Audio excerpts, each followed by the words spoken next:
Thank you for allowing us to be a part of your team. This video will assist you with the signing of the inspection agreement and paying the invoice. Please check your email from Smoky Mountain Inspection Services. Look for the section that has a username and password along with a link to sign in. You must type the username and password exactly as it appears in the email.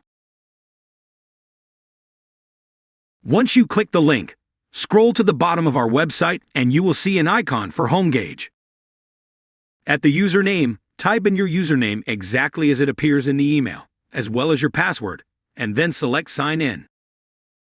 Once you are logged in, you'll see a Welcome to Your Account page. Select Continue.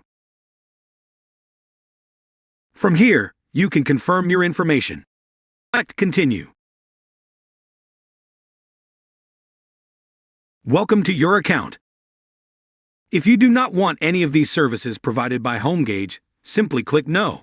If you're interested in the services, select Yes. Once you are into My Inspections, you will more than likely just have a single inspection detail box. Click Inspection Details. This will tell you that you need to view the agreement and then sign the agreement. It'll also remind you that there is a payment due. Here's where you can pay the invoice. We'll come back to that later. You see that the inspection agreement is currently unsigned. Select View and sign all agreements. The agreement will appear in this window, or you can expand and fit it to the entire screen. Review the agreement. The agreement outlines everything that you need to know as far as how the inspection will be conducted. To agree, select Agreed, and then type in your name.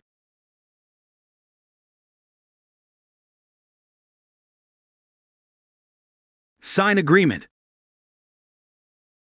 Perfect, you just signed your agreement. If you want to pay the invoice now, select Pay Now. Also, notice that the agreement is marked as signed. Select Pay Now. The amount is displayed. Enter your credit card information here. Also, you can pay on the day of the inspection, or you can mail us a check. If you are using an electronic form of payment, select Submit. Now we are ready to conduct the home inspection. The inspector's dashboard will track your progress. If the agreement remains unsigned on the day of the inspection, the inspector will either send a reminder or give you a call requesting your signature. The agreement must be signed before the inspection can begin. Thanks again, and we appreciate the work. This concludes our presentation.